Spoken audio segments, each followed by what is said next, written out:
Home, Business by Kimberley HAASUnion Leader Correspondent July 29, 2018 9:29 p.m. Dr. Lise Mahoney shows off a strawberry. Scientists at the University of New Hampshire are developing the first varieties of organic strawberries specifically designed for growing in New England. KIMBERLEY HAAS, Leader Correspondent. Cold hardy kiwis can be used for wine and jam, but researchers at UNH say they can't keep up with supply and demand. KIMBERLEY HAAS, Leader Correspondent. Durham. Researchers at the University of New Hampshire are developing ways to grow organic strawberries for commercial production, harvest hardy kiwis for wine and jam, create natural wildflower environments for pollinators, and improve the quality of milk that cows produce.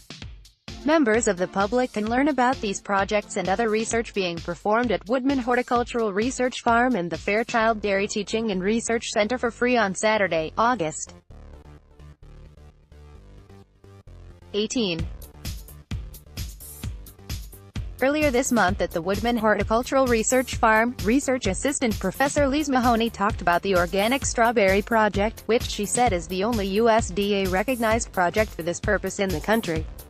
Advanced genetic techniques are being used to develop strawberry varieties that flourish in New England.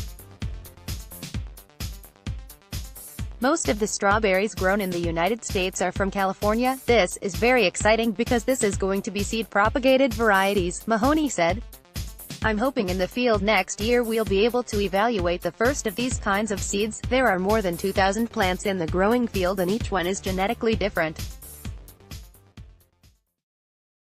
Mahoney will cross-pollinate the ones that perform the best. On the other side of the research farm, Professor Iago Hale is working with research assistant and vineyard manager Will Hastings to establish a long-term breeding program for cold hardy kiwi. They are small, fuzzless and have a higher sugar count than grapes, so there is interest in using them for value-added products such as wine and jam. There is expanded interest with this crop. We can't keep up with supply and demand, Hastings said. If I had enough fruit, I could have retired by now. Hastings graduated from UNH with a master's degree this spring and is from Kentucky. Hastings said he sees expanded uses for the fruit in baby food, juices and vitamins. Hardy kiwi plants were first brought to New England in the 1600s but were used as ornaments. They are native to China, Japan, Korea and Siberia. A single mature plant can yield up to 100 pounds of fruit.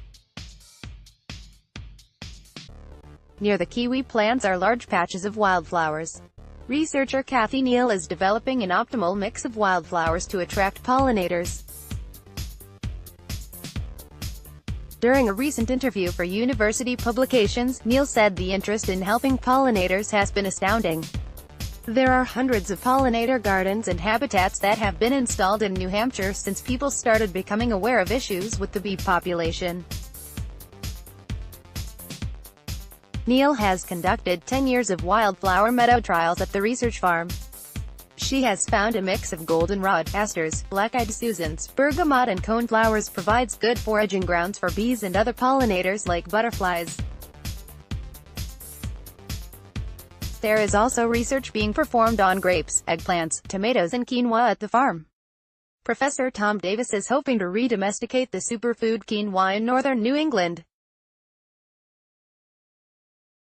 He is trying to breed the high-value grain crop with plants that are better suited to New Hampshire's climate. Quinoa is adapted to a dry summer and a dry period of maturation.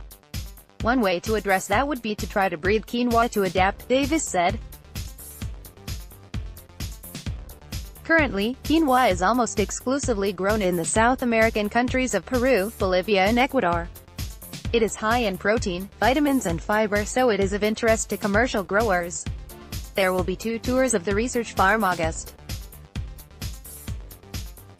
18. They start at 10 a.m. and 11 a.m. Pre-registration is required and can be completed by calling Teresa Walker of the Durham Agricultural Commission at 659-7226. Self-guided tours of the Fairchild Dairy Teaching and Research Center are open from 8 a.m. to 6 p.m. Visitors can observe the milking process at 3:30 p.m. Research at the Dairy Center focuses on nutrition for lactating cows and improving the health of calves and heifers. The center houses about 90 milking-age cows and approximately 70 growing replacement animals. At any given time, 80% of the cows are pregnant, according to spokesman Lori Wright. The Research Farm and Dairy Center are part of New Hampshire Agricultural Experiment Station.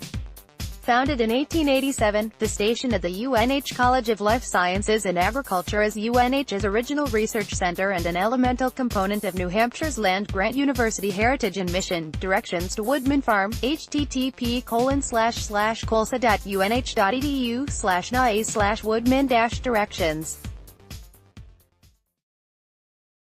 Directions to the Fairchild Dairy, https://colsa.unh.edu/nae/fairchild-directions. Education, General News, Food, Durham.